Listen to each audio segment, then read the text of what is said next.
Tonight, horror in Germany as a car plows into a crowd at a Christmas market.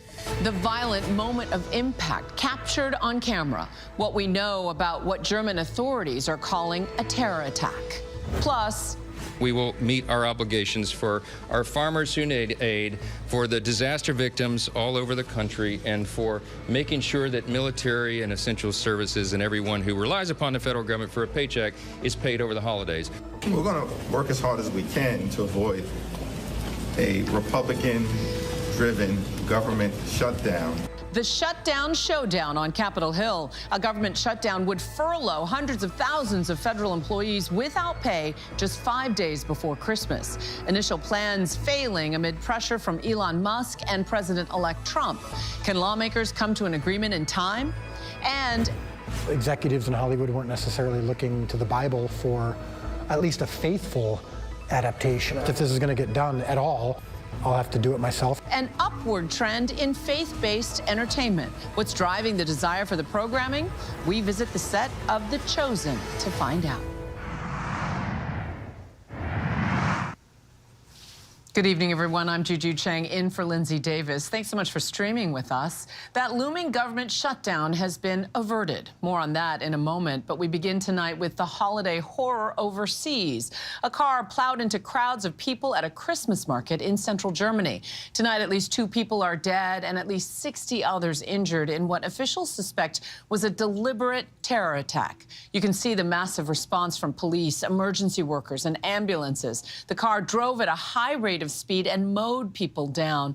A fleet of ambulances arrived to tend to the injured. Dozens were carried off to hospitals. And hours later, the Christmas market shut down. Everyone gone. And as you can see, the path littered with what victims left behind. A lone police officer surveying the scene. Tonight, we're learning more about the driver that plowed into the crowd in the German city of Magdeburg, about 100 miles west of Berlin, and how security is being increased here in the United States. But first, Chief Foreign Correspondent Ian Pannell leads us off tonight in London.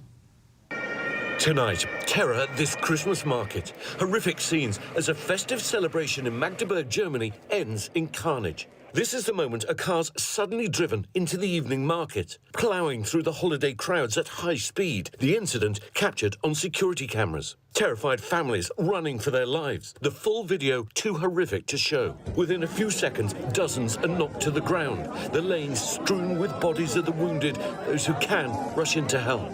The blare of sirens drowning out the sounds of screams.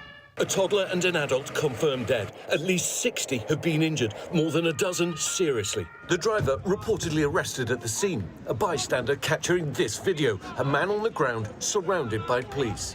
He's been identified as a 50-year-old doctor from Saudi Arabia who came to Germany 2006. Officials say he rented a black BMW shortly before the attack. We're told German authorities treating this as a deliberate act of terror. The region's governor saying this is a terrible event, particularly now in the days before Christmas. This isn't the first time there's been an attack like this.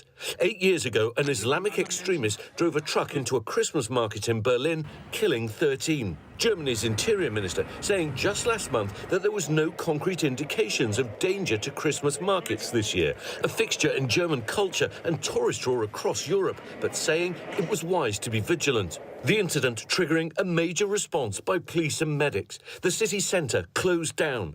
And 5 days before Christmas, the once bustling market cordoned off, littered with debris.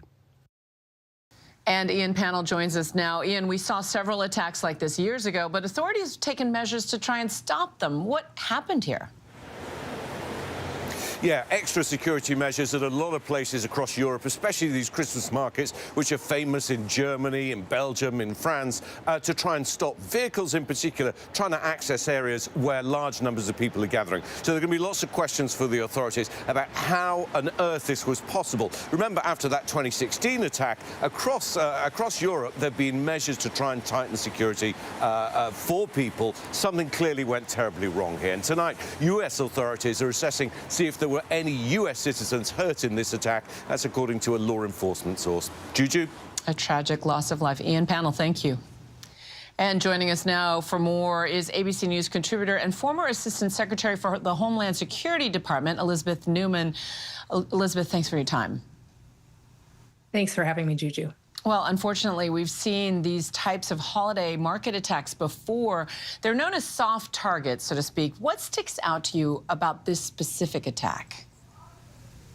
Well, certainly we haven't seen vehicle ramming attacks as frequently as we did about 10 years ago. There was this period from 2014 when ISIS encouraged its adherents to go out and fight where you were, to use a vehicle, use a knife, use a gun if you could access it, and just cause damage where you were instead of coming to the Middle East where they were trying to establish their caliphate. And ever since that order, we saw a number of pretty heinous vehicle ramming attacks, the most significant one being in Nice, France in 2016, where 86 people were killed. But ISIS has kind of gone quiet until this year. We have national counterterrorism officials letting us know that ISIS has reconstituted both their media operations, their propaganda, and external plotting. And given that this kind of is out of the ISIS playbook, it does make you wonder if this individual had been recruited by ISIS, perhaps online, and that perhaps that's really what the motivation was. But to be clear, we don't actually know motivation yet. We also have seen far-right extremists use vehicle ramming attacks, and there is a pretty big far-right extremist movement in Germany. So until we find out more about his motivations, the jury's still out on what motivated this. Right, recruited or inspired. We're beginning to get details about the suspect. What can you take away from what you're learning so far? Well, usually we see people recruited that are younger. It is kind of notable that he's in his 50s, that he came to Germany about almost 20 years ago from Egypt, and he doesn't quite fit the typical profile we see these days. That said, it's not unheard of for a well-educated Egyptian to be recruited into terrorism. In fact, Ayman al-Zawahiri, who was one of the masterminds behind the 9/11 plot and later became the leader of al-Qaeda, he was an Egyptian doctor. He was in his 50s when 9/11 happened. So it's not unheard of to hear of well-educated, probably financially well-off individuals at some point later in life moving into terrorism. Now, we're hearing that security has been increased here in the U.S. proactively. How confident can people be as they go about their holiday plans? Well, it's important to remember that usually the purpose of the terrorism is to instill fear in the public. That's the definition, is to intimidate or coerce the population. So one of the ways we fight back is we don't get intimidated. We don't get coerced by their acts of terrorism. In the United States, we have been preparing for and protecting our various hard assets as well as soft targets and practicing how to keep holiday events safe. So if you are deciding whether or not to go out and about, I would say still go out and enjoy your holiday. Do remain vigilant. We do have people here that are unwell. We have just a few incidents in the last few weeks where we see that anybody can use those open mass gatherings as a soft target. So do be vigilant. If you see something, say something. That's great advice, Elizabeth Newman. Thank you as always. And we're going to turn now to that government showdown over government spending. It's been averted thus far with just hours to spare. Two earlier bipartisan bills failed in the House after Elon Musk and President-elect Trump shot them down. Speaker Mike Johnson's third plan passed the House just a short time ago. Chief Washington correspondent Jonathan Karl reports from Capitol Hill. Tonight, with a government shutdown just hours away, House Republicans moved to prevent a Christmas crisis that would have left millions of federal workers without paychecks heading into the holidays, despite pressure from billionaire Elon Musk and President-elect Donald Trump. We will not have a government shutdown, and we will meet our obligations for our farmers who need aid, for the disaster victims all over the country, and for making sure that military and essential services and everyone who relies upon the federal government for a paycheck is paid over the holidays. It came after Musk, followed by Trump, blew up the bipartisan deal to keep the government funded through March. Musk called the bill a crime, bloated with waste, threatening Republicans who supported it would be voted out of office. Trump demanded Republicans add something unrelated, a provision to raise the so-called debt ceiling, the limit on how much the federal government can borrow, something that it will hit early next year, potentially creating a crisis early in his presidency, telling Republicans, without this, we should never make a deal. Last night, Speaker of the House Mike Johnson tried to give Trump his wish. He failed, 38 Republicans voting no. The bill is not passed. And today, leaders of both parties went back to the drawing board. The lines of communication have been reopened. On the Senate floor, Mitch McConnell, in his farewell speech as Republican leader, warned House Republicans they would be, quote, foolish to assume they wouldn't be blamed for a shutdown. Recent history doesn't leave a whole lot of room for interpretation on that one. When you try to use normal government function as a bargaining chip, you pay a political price. This bill still needs to pass the Senate. That's expected to happen soon.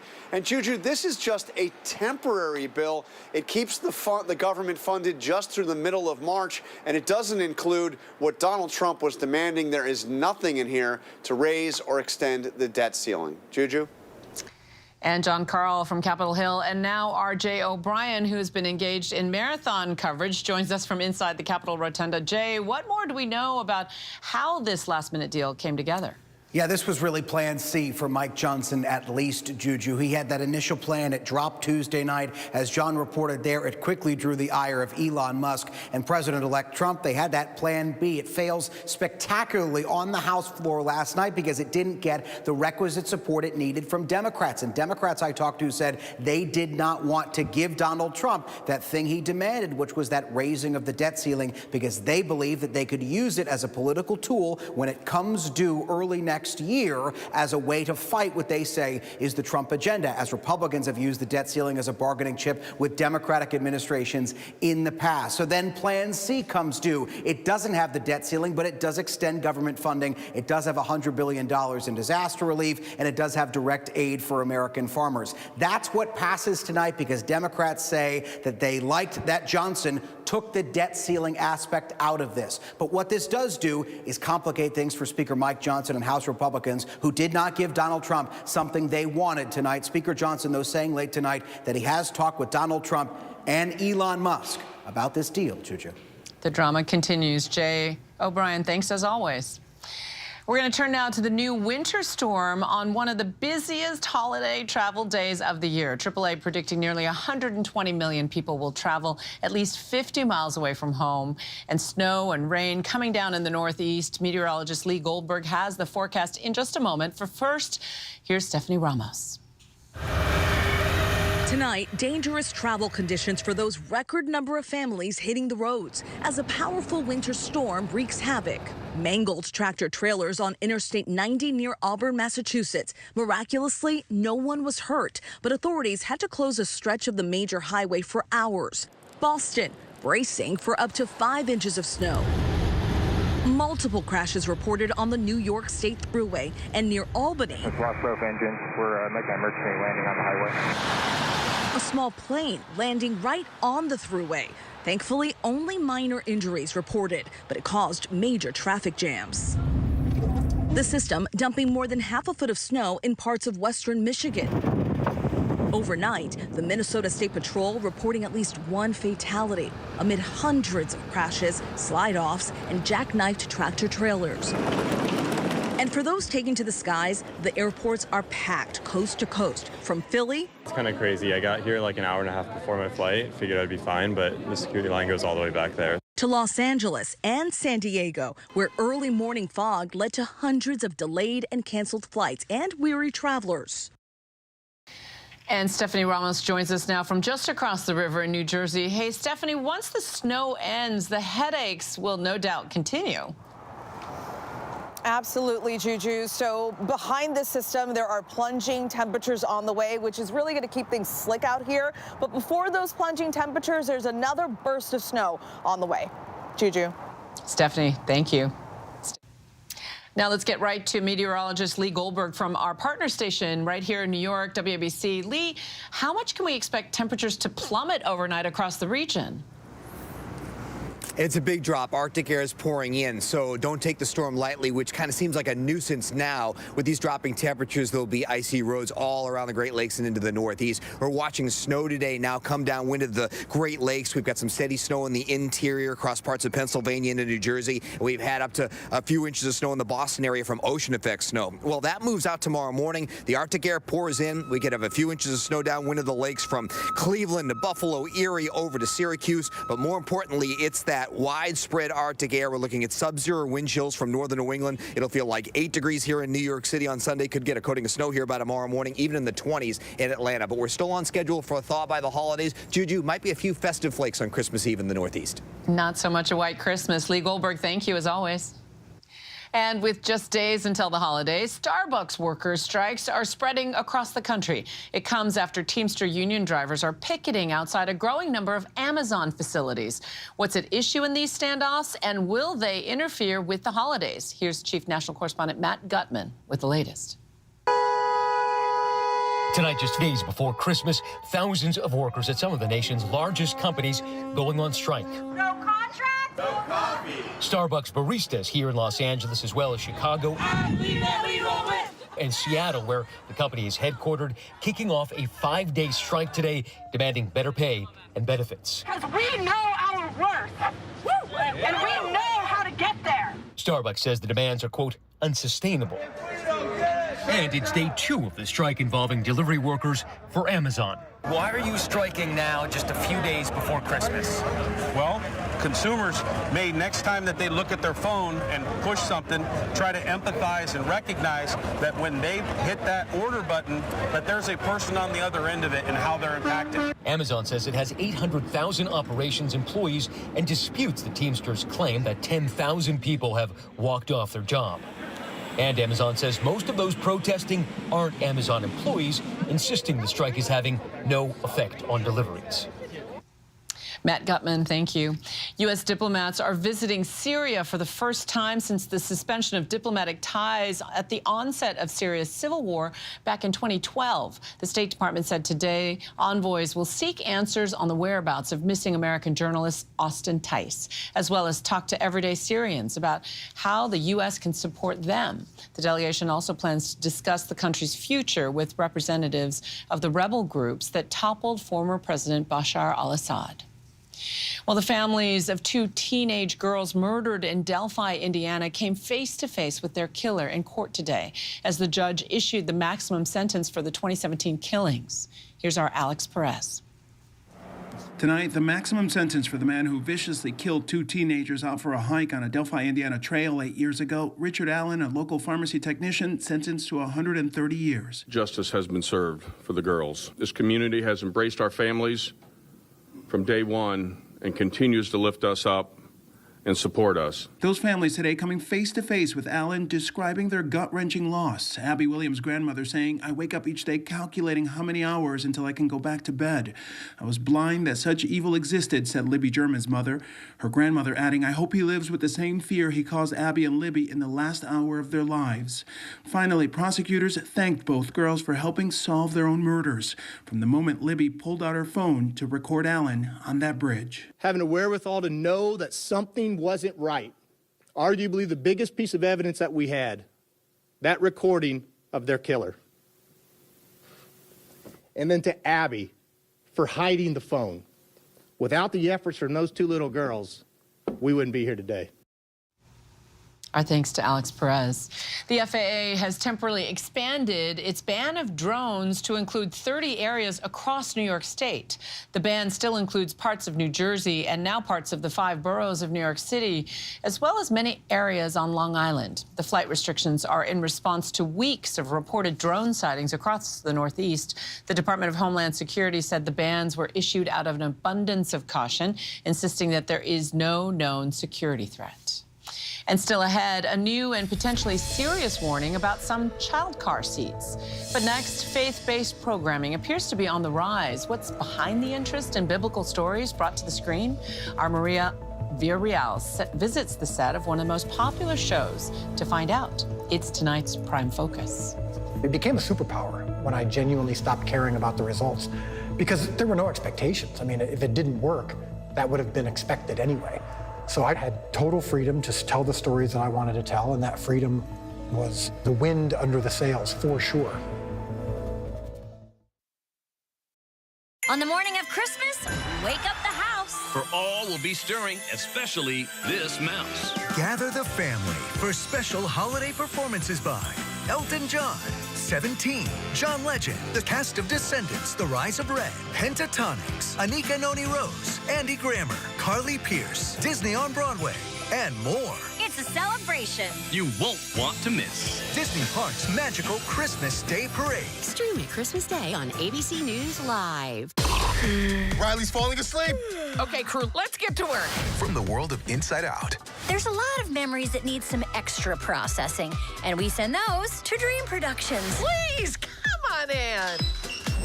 Meet the team behind Riley's dreams. I've been directing dreams in Riley's mind for 10 years now. Dream Team! Disney and Pixar's Dream Productions, now available only on Disney+. These are violent criminals, so they're not going to go down easy.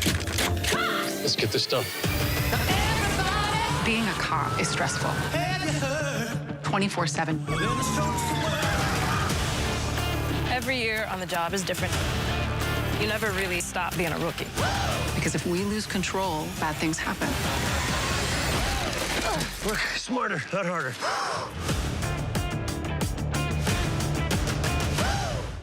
What makes Elton John so iconic? Everyone's talking about Elton John. Sir Elton John. Elton John. Elton John. There will never be another. Everything that you want Elton John to be, he is. Superstar and a legend. Now, Elton John opens up the exclusive interview with Elton John. I'm still standing, and I am better than I ever did. And there's a lot more to come. Elton John, still standing. Now streaming on Hulu. Is that my GTO? I built that 15 years ago, and somebody stole it. Hi, Dad. There's the thief. Hey, kids, say hi to Grandpa. Papa! I'm crawling home because I'm broke. I need a place to stay until I figure out what the rest of my life looks like. So, a couple of days. The last time you walked out that door, you looked back at me and gave me a double bird. I was 18. The double bird was how I ended all our conversations.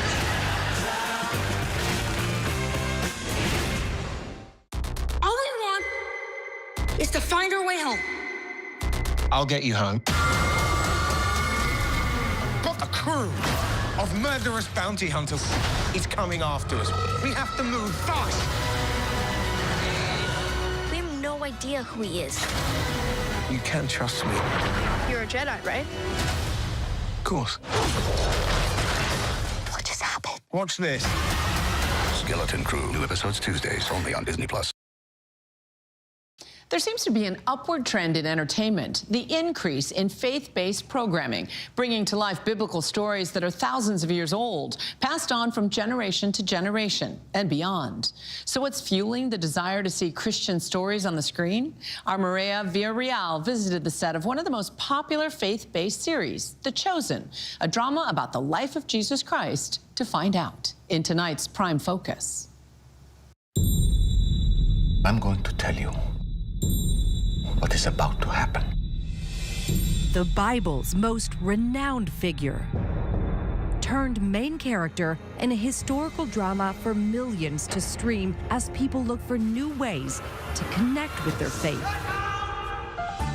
We're not forming a group that requires some sort of membership card or has some sort of litmus test for whether or not you're qualified to be part of this viewership.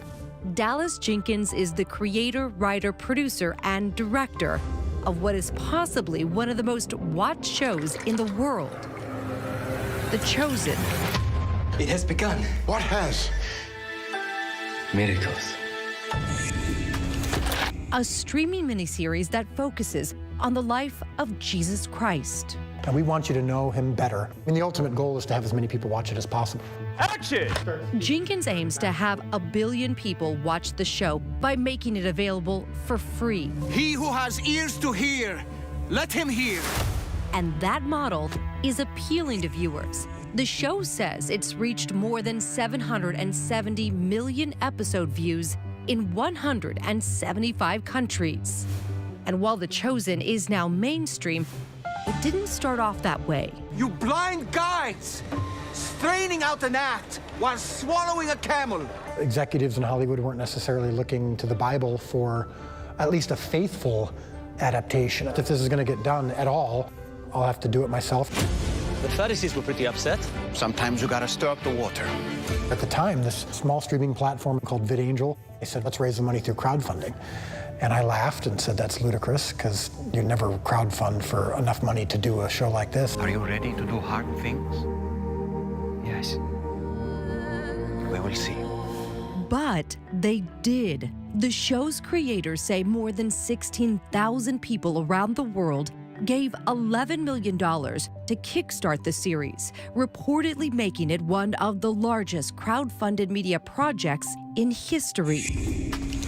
Feels like the beginning of something. Did it feel like that was almost a freeing opportunity? It became a superpower when I genuinely stopped caring about the results, because there were no expectations. I mean, if it didn't work, that would have been expected anyway.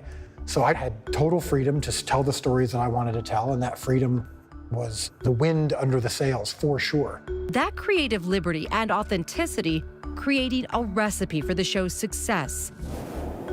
We were given special access during filming for the show's 5th season inside a custom-built production complex south of Dallas, Texas. The set design made to replicate the ancient streets of Judea. This is all like real stone, real stucco, real real spider webs. Yeah, real spider webs that they've taken over the whole city. I feel like I need to touch it, but it's all very interactive. Back inside the main studio, we watched a scene unfold. So I got a set of headphones so that I could listen in to what was happening behind the scenes. It was really interesting to hear the banter between Dallas and people behind the scenes, but also the actors, him really encouraging them to take different types of actions depending on how they feel and also what is happening in the moment. Actor Jonathan Rumi, who plays Jesus, a part of that scene.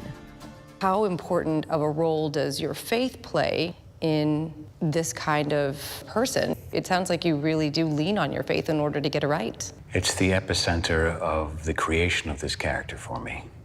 I couldn't do this without that. I mean, I could go through the motions as an actor, but I don't think I would have got cast if I wasn't convicted in my beliefs. God loves the world in this way, that he gave his only son. The Chosen first premiered 7 years ago, and Hollywood is now joining in to adapt one of the world's most well-known stories for the big and small screens, with major production companies like Sony, MGM, and 21st Century Fox launching their own faith-based studios. Earlier this month, Netflix debuted Mary, a film about the mother of Jesus. You are to have a son. But it's not possible. Storytelling has always been a bedrock of the Christian faith. So it's not a surprise that now storytelling through the means of Hollywood is how we are getting the message of the gospel out. People are looking to be inspired, to have hope. When you look at the impact of faith-based content, the roots are, we are more connected, we are more the same than we are different. The roots are love. In part, that's what The Chosen strives to portray on and behind the scenes. And while Rumi is no stranger to Jesus and his teachings, the role does come with its challenges. How do I even relate to him? Well, he was fully human. I can relate to what it is to be fully human. Can't relate to what it means to be fully divine. So I'll just go with the former and do a lot of praying and hope that the latter somehow finds its way into the performance. The responses and the feedback has been pretty extraordinary. It is on this rock that I will build my church. Are you worried at all about being typecast? I mean, what happens after The Chosen? God only knows. I'm not worried about it, though. I'm not worried about my career at all at this point. It will be the most important contribution I've ever made in my life as an artist. And as more people tune into their faith with just a click, Jenkins is leaning in with more biblical storytelling on the horizon. I genuinely want to be in God's will. That's what I care about most. And whatever that looks like, I can truly be okay with. Maria Villarreal, thank you. Season 5, titled The Chosen, Last Supper, will be released in theaters in the U.S. and Canada on March 27th. The entire season will then be released in 3 parts over the course of 4 weeks. And still ahead here on Prime, a big box store known for its range of decor is shutting its doors and giving its employees no notice. But first, 'tis the season to snuggle up by the fire and watch a holiday flick.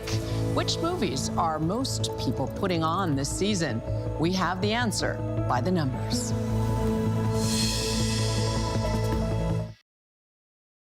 It's America's biggest countdown party of the year. Join me, Ryan Seacrest, and my co-host, Rita Ora, live from Times Square. It's Dick Clark's New Year's Rockin' Eve, with epic performances by Cody Johnson, Lenny Kravitz, Teddy Swims, Thomas Rhett, Tinashe, and more. Now there's a reason to celebrate. Dick Clark's New Year's Rockin' Eve, live December 31st on ABC. How many elephants have you killed? True natural beauty, one of the last of its kind. But this comes at a cost. 5 countries, 5 incredible real stories of adventure, danger, We have to go. and deceit.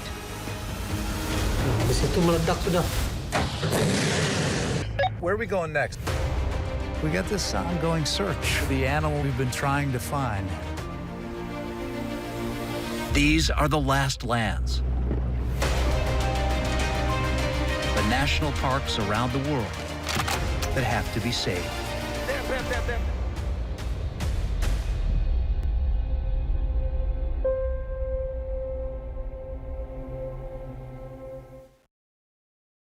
What makes Elton John so iconic? Everyone's talking about Elton John. Sir Elton John. Elton John. Elton John. There will never be another. Everything that you want Elton John to be here. Superstar and a legend. Now, Elton John opens up the exclusive interview with Elton John. I'm still standing, and I am better than I ever did. And there's a lot more to come. Elton John, Still Standing. Now streaming on Hulu. On the morning of Christmas, wake up the house. For all will be stirring, especially this mouse. Gather the family for special holiday performances by Elton John, 17, John Legend, the cast of Descendants, The Rise of Red, Pentatonics, Anika Noni Rose, Andy Grammer, Carly Pierce, Disney on Broadway, and more. It's a celebration. You won't want to miss. Disney Parks' magical Christmas Day Parade. Streaming Christmas Day on ABC News Live. All we want is to find our way home. I'll get you home. But a crew of murderous bounty hunters is coming after us. We have to move fast. We have no idea who he is. You can trust me. You're a Jedi, right? Of course. What just happened? Watch this. Skeleton Crew. New episodes Tuesdays, only on Disney+. For many of us, it wouldn't be Christmas without a movie or 3 to jumpstart the holiday spirit. So which movies rekindle our reason for the season? Well, that's tonight's By the Numbers. 9.4 million households have streamed National Lampoon's Christmas Vacation so far this season, making it the year's most watched holiday flick. The 1989 Christmas classic narrowly beat perennial contender Elf, which pulled in 8.7 million households. Far behind in the 3rd spot, Home Alone, played in 4.1 million households, according to the audience measuring company Samba TV. The year's top new Christmas movie is Netflix's Our Little Secret. The Lindsay Lohan holiday rom-com attracted 3.3 million households, far fewer than the top 3 oldies. As for the top grossing Christmas movie of all time, well, that title goes to Dr. Seuss's The Grinch, with nearly $527 million in worldwide box office takings. But there's still plenty of time to skew those numbers. Which movie or movies will you be watching this weekend? And we have much more ahead here on Prime, from orphan cub to king of the jungle. Mufasa, the Lion King, tells the tale, and our Linsey Davis sat down with the cast for a preview. But first, we have an update from Buckingham Palace on King Charles's cancer treatment.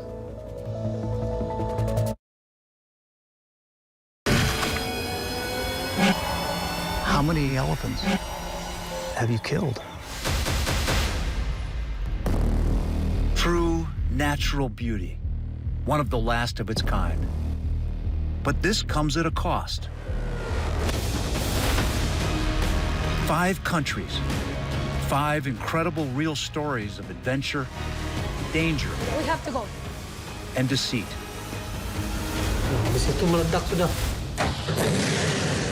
Where are we going next? We got this ongoing search for the animal we've been trying to find. These are the last lands. The national parks around the world that have to be saved.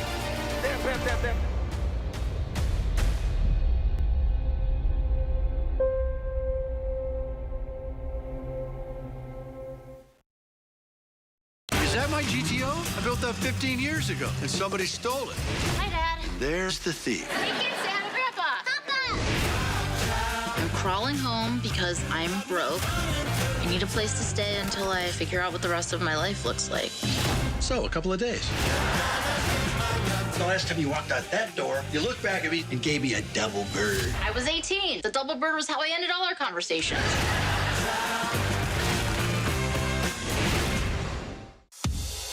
The news never stops. We are here in Israel, a nation at war. We appeared to be gunfire. The former president rushed off the stage. Hurricane Helene ravaging the coastline of Florida. It's moving really fast, screaming across the state. And that's why ABC News Live never stops. Taking you to the center of the story. As news breaks live. We hear the small arms fire around us. We're right on the border between Ukraine and Russia. ABC News Live is there for you at the start of your day, all morning live. ABC News Live, right there, as events unfold across the day. ABC News Live, breaking down the day's top stories. Lyle and Eric Menendez, there is new evidence in this case. ABC News Live Prime going there, wherever the story is. Are you going to build it back up? And ABC News Live, lighting up the weekends. With breaking news and all the latest pop headlines. Happy Oscar Sunday. A lot to watch for tonight. ABC News Live. Because the news never stops. It's America's biggest countdown party of the year. Join me, Ryan Seacrest, and my co-host, Rita Ora, live from Times Square. It's Dick Clark's New Year's Rockin' Eve, with epic performances by Cody Johnson, Lenny Kravitz, Teddy Swims, Thomas Rhett, Tinashe, and more. Now there's a reason to celebrate. Dick Clark's New Year's Rockin' Eve, live December 31st on ABC. I have a secret, Mufasa. Mufasa the Lion King is the #1 movie in the world. Taka, follow me, brother. The songs are infectious. It takes you on an epic adventure. We have a place in the circle of life. It's fun, entertaining, and hilarious. Jenna, this was a bad idea! We're alive! You were saying? Disney's Mufasa the Lion King. Now playing. Rated PG. Thursday night, it's the year 2024 with Robin Roberts. Are you ready for the year? Thursday night at 9, 8 central on ABC. Buckingham Palace has an update on King Charles's cancer treatment. A major maker of child car seats issues a warning, and a young woman bringing out the best in her community this holiday season. These stories and more in tonight's rundown.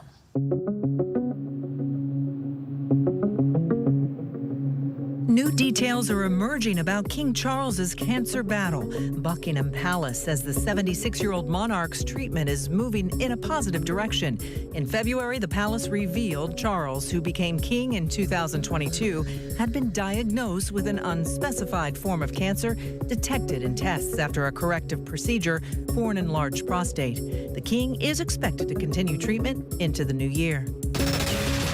President Biden has announced another $4.28 billion in student debt relief. Nearly 55,000 public service workers will have their loans forgiven as part of the Public Service Loan Forgiveness Program. The Department of Education says this brings the total amount of student debt that's been forgiven by the Biden administration to $180 billion, benefiting almost 5 million Americans. It's like Mike Tyson against Spider-Man. The first ever 12-team college football playoff kicks off tonight. Number 7, Notre Dame hosts number 10, Indiana, in an in-state showdown. It's the first of 4 big games this weekend. The winners advance to play over the New Year's holiday, and the tournament concludes on January 20th with the national title game in Atlanta. Party City is reportedly closing down all of its stores, ending nearly 40 years in business. The chain is the largest party supply store in the United States and recently exited bankruptcy in September 2023. CNN reports that employees were told the chain is winding down operations immediately and that today will be their last day of employment. More than 609,000 child seats are being recalled over fears debris could enter the front harness adjuster, making it loose and increasing the risk of injury in a crash. Nuna voluntarily issued the recall for its Baby Essentials Rava child seats, manufactured between July 2016 and October 2023. Nuna says they'll provide owners with a remedy kit free of charge. When I saw the donations, it just means a lot knowing that my city has my back. Every year, a clothing and blanket drive to help the homeless takes on extra meaning thanks to an idea from a teen in Greene, Ohio. But this year, Bella Rink's annual drive took a turn after she was diagnosed with Hodgkin's lymphoma, unable to collect donations in person due to chemo treatments. Bella was overwhelmed when her community stepped in to donate dozens of items. Now, as she continues her cancer treatment, Bella stays focused on healing and inspiring others. How inspiring. You know, before he was king, he was just a cub. Mufasa, the Lion King, explores the rise of Mufasa. Once an orphan, he meets Taka, and they form a brother-like bond that is eventually tested as the two and a young Sarabi navigate the intricacies of found family, growing up and developing rivalries. Our Linsey Davis sat down with the cool cast: Aaron Pierce, who voices Mufasa, Calvin Harrison Jr., who voices Taka, and Tiffany Boone, who voices Sarabi, to discuss their journey to Pride Rock. Aaron, Tiffany, Calvin, we thank you so much for joining us. Really excited about Mufasa coming out. I'd like to start with you because so many, I think, that feel Mufasa really inherently embodies James Earl Jones, right? And so he set this high bar. But you're really telling the backstory of a more youthful, vulnerable Mufasa. So what do you feel in creating this earlier, younger version of him? Mufasa is and will always be synonymous with the phenomenal James Earl Jones. His portrayal of Mufasa is legendary, it's iconic, certainly cemented in history, and is unmatched and will always be. Well, there's more to being king than getting your way all the time. There's more? We know the lion in the 1994 original who is, you know, he's king and he is, you know, the pinnacle of his community. And here we get to understand the journey to that point. He was in a situation where he was separated from his family. We learn he became an orphan due to that, then found a family, but elements of that family dynamic ostracized him, degraded him, dismissed him, and even despite that, he rose to become the lion that we know and love. A lion who would change our lives forever. Mufasa. Tiffany, you play Sarabi, and you are the steadfast partner of Mufasa and ultimately his queen. What was it like to add your voice? Yeah, it was exciting for me growing up, having loved these characters. And you really don't get to know much about Sarabi in the original. Why are you following us?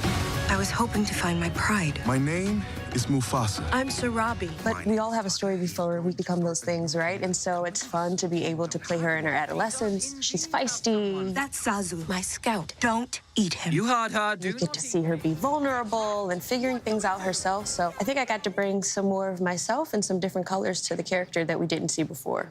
And Kelvin, it's so interesting. You play Taka, who later becomes Scar. And as Tiffany just suggested, we all have a backstory, right? Why? If it isn't my big brother. Scar is one of Disney's most iconic villains, but you also show a younger, hopeful, gentler side. It was interesting. My first question for Barry, I was like, what portrayal of Taka do you want? I mean, I can come in and kind of build it as if part of his DNA, that he's always been this villainous creature or person or lion, you could say.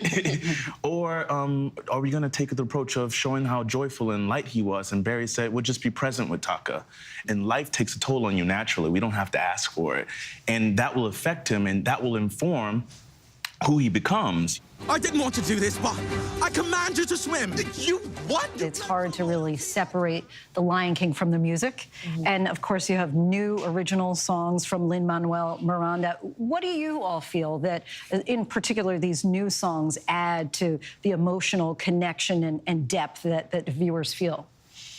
Yeah, I know Lin says that every song that he created, when he was reading the script, he was like, this is the perfect moment for this song. Yes. And I think you feel that. When I am king, no other animal will break my stride.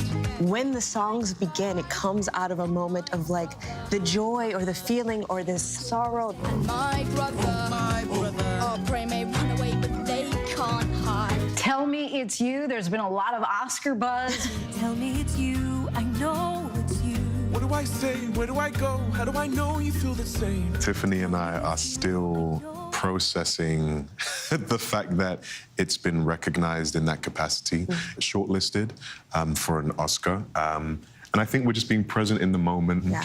Tiffany, what would you say, in particular for young girls who are watching, that you want them to take away from this? Because it's not like you just have these extra characters of women. I mean, there is the queen mother, the lioness, that really strong, dominant female presence in this movie.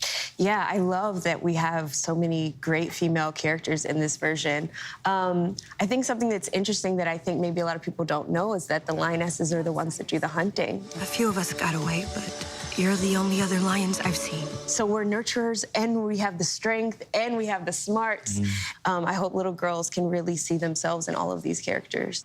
For those people who love the original storyline, they feel like we could begin and end right there. Why is it so important to tell this prequel, this backstory of Mufasa? I think it offers a little bit more complexity to something that we've tried to reduce to something so simple. It's like Uncle Scar's this grumpy, angry old lion who just wants to be king. And it's more complex than that. Obviously, there's a brotherhood. There's what he was maybe owed. You and Taka together, that is home. There's relationships and love, romance, and all sorts of things that kind of play into character-defining moments in our coming of age. This lion with me is nothing but a stray.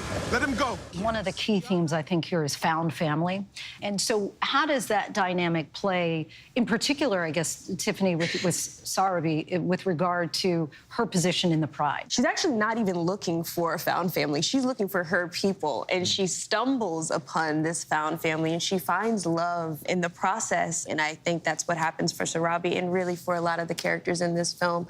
They've lost their home, and they find it in each other. It's a beautiful thing. Last question for the group, just what it means for you all to be part of Mufasa. It's just an enormous blessing. Everybody who's part of this, it's an enormous team. We all gave our best. We certainly made it the best version of itself, and we're just very thrilled that it's now the time where we can share it with the world. Aaron, Tiffany, Kelvin, we thank you so much for the time. Really appreciate it. So Thank you. excited about this one.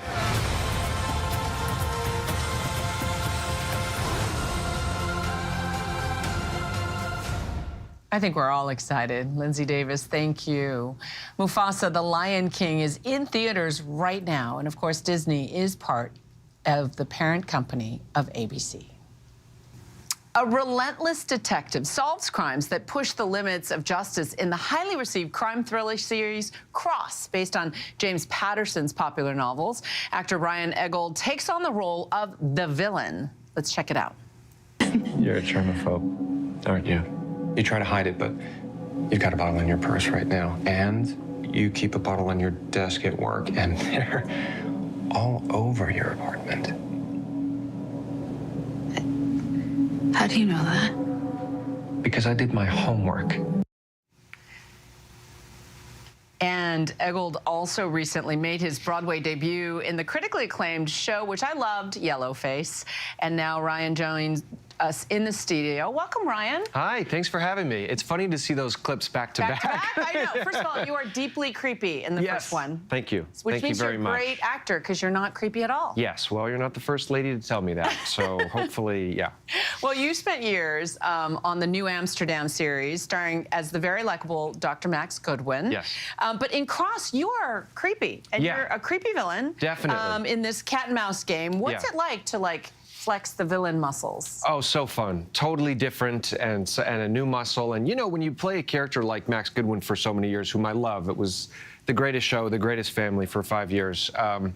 To jump into something like this is unknown territory, you know? So you have to start using parts of your brain you haven't used in a while again, which is really fun, and figure it out. It is that kind of Ken doll look that makes you seem disturbing in some ways. Definitely. What was it like exploring the darker sides of people's psyche? Well, it's fun, you know, because you have to figure out who this person is as a human being. And, you know, you hear actors talk about this all the time. You never want to play just like a villain or a bad guy. You want to figure out who this person is, what makes him tick, what he's afraid of, what he cares about, where is he vulnerable, all those kinds of things, and ultimately find the humanity even in a villain. So, you know, with someone like this who's sort of a psychopath and desperate for power and all that stuff, I think there's underneath a deep insecurity and fragility. So finding that vulnerability, too, was really fun. Yeah. And congratulations on your Broadway debut. Thank you so much. Yellowface was highly acclaimed. I saw it. It was really wonderful. What was it like to be in that ensemble opposite that guy, Daniel Day Kim? He's entirely too handsome, and that alone upstaged me, and I didn't appreciate that. But no, it was,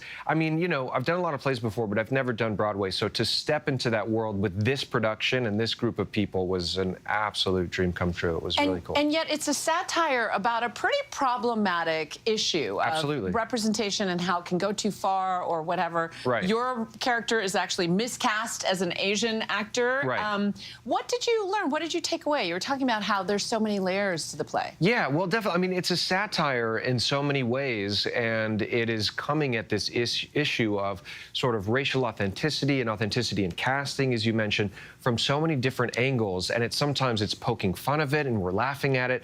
Other times it's very moving, and we're looking at it very sincerely, generationally. You know, we look at Daniel's father character, played amazingly by Francis Chu, and you know, you come at it from different angles. And I think ultimately what I love about this show, and there's a lot to love, is that it makes a difficult topic very accessible for people to discuss, explore, think about, ask questions, and sort of David Wong, the writer, really pokes fun of himself and laughs at himself. So to be out front on the issue and sort of put himself out there like that, I think lets all of us kind of take ourselves a little less seriously and figure it out. That was a lesson. You've played so many tough, all-encompassing roles. Happy holidays. Thank you. Congratulations on all of your great body of work. Thanks so much. Thanks for having me, and Merry Christmas. Thank you. Thanks, Ryan, for joining us. And we want to let our viewers know that you can stream Cross and check out the guy on Prime Video. Well, you know Dasher, Dancer, Prancer, and Vixen, but do you know what makes reindeer so incredible? Well, we didn't either, so we sent one of our best up north to find out. Inez Delicataro bundled up to explore Santa's favorite animal. About this time every year, reindeer really get a chance to shine. From delivering presents to going on epic adventures. And when it comes to all things reindeer, there are no better experts than the Sami people, the only people allowed to herd reindeer here in Norway and the only officially recognized indigenous group in Europe. We keep them here in the winter to give them extra food. We meet up with Johan Isak Turiaskal of Tromsø Arctic Reindeer, whose family has been herding reindeer for generations. And how many reindeer do you have? Oh, that's actually a secret. We learn reindeer have no need for a blinking red nose since their nostrils warm the air they breathe. And in the winter, their pupils dilate to let more light in. This is reindeer moss. This is what they eat typically. It's buried under the snow. And reindeer herders supplement this with pellets. Come on, Nima. It takes years to train sledding reindeer. Johan shows us how to harness them. Oh, very easy. Okay. Yeah. There we go. There you go. All right. Each reindeer with a strategic position. Different reindeer are positioned on the train of sleds based on their personalities. So this is Vima. He's more relaxed, so he's in the middle, and his big asset is that he's strong. And it takes an extra special reindeer to guide the sleigh. I think Rudolph is a leader, a strong guy, knows where he's going. Okay. Knows the road. Yeah, and that's like a little bit like Mozart, as you know, when we choose like leaders, it's like, you know, has to know what. A little bit stubborn. And then we were off, gliding along the snow as Sami people have done for hundreds of years. This is what my grandfather, my grandmother were using when they were moving the reindeers. Wow. So Johan, can they fly? Yes, they can fly. They can fly. Yeah. In the Christmas Eve, they fly. Okay. For earthbound travel, the Sami use a more modern type of sleigh to cross over frozen rivers and venture up these snowy mountains, working in a winter wonderland, but also in sub-zero temperatures. This little thing here will surely keep you warm.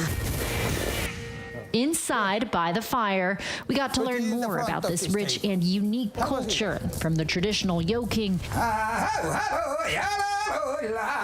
to the many challenges faced throughout history by the Sami community. In the past, the politics was to try to assimilate the Sami. During the reindeer herding and my family, we have been experienced lots of bad things. You know, it's you know, fighting, spitting, shooting at us. You know, really. Nowadays, the Sami are reclaiming their culture. A lot of people coming here and visiting us and you know, want to learn more about the Sami culture. That makes me proud.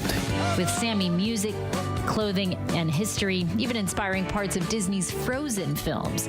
Now, as Christmas Eve approaches, Johan's keeping an even closer eye on his reindeer, just in case they happen to disappear on Christmas Eve. So cool. Our thanks to Inez. And that's our show for this hour. I'm Juju Chang. Stay tuned to ABC News Live for more context and analysis of the day's top stories. Thanks for streaming with us.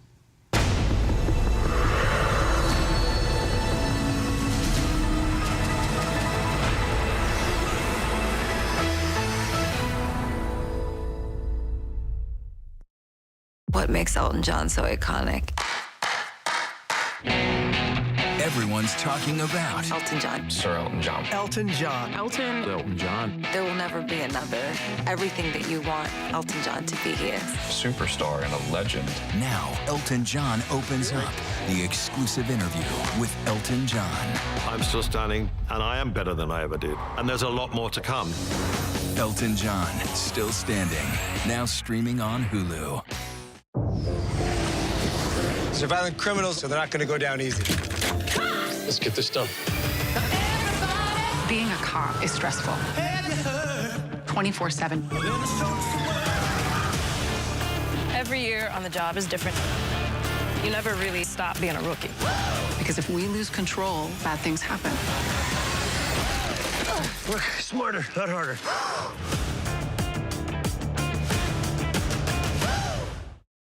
Hey, good morning, America. Good morning, America. Good morning, America. Are you ready? They are ready. Covering the biggest events in the country right now. There's a lot going on here this morning. You don't just see it, you feel it. I'm in. I'm in. I'm in, too. I'll be here. I am here and so happy. I'm in. I'm in too. Michael, George, Clara, Ginger. All we want is to find our way home. I'll get you home. Got a crew of murderous bounty hunters. He's coming after us. We have to move fast. We have no idea who he is. You can trust me. You're a Jedi, right? Of course. What just happened? Watch this. Skeleton Crew. New episodes Tuesdays, only on Disney+. The news never stops. We are here in Israel, a nation at war. We heard what appeared to be gunfire. The former president rushed off the stage. Hurricane Helene ravaging the coastline of Florida. It's moving really fast, screaming across the state. And that's why ABC News Live never stops. Taking you to the center of the story. As news breaks live. We hear the small arms fire around us. We're right on the border between Ukraine and Russia. ABC News Live is there for you at the start of your day, all morning live. ABC News Live, right there, as events unfold across the day. ABC News Live, breaking down the day's top stories. Lyle and Eric Menendez, there is new evidence in this case. ABC News Live Prime going there, wherever the story is. Are you going to build it back up? And ABC News Live, lighting up the weekends. With breaking news and all the latest pop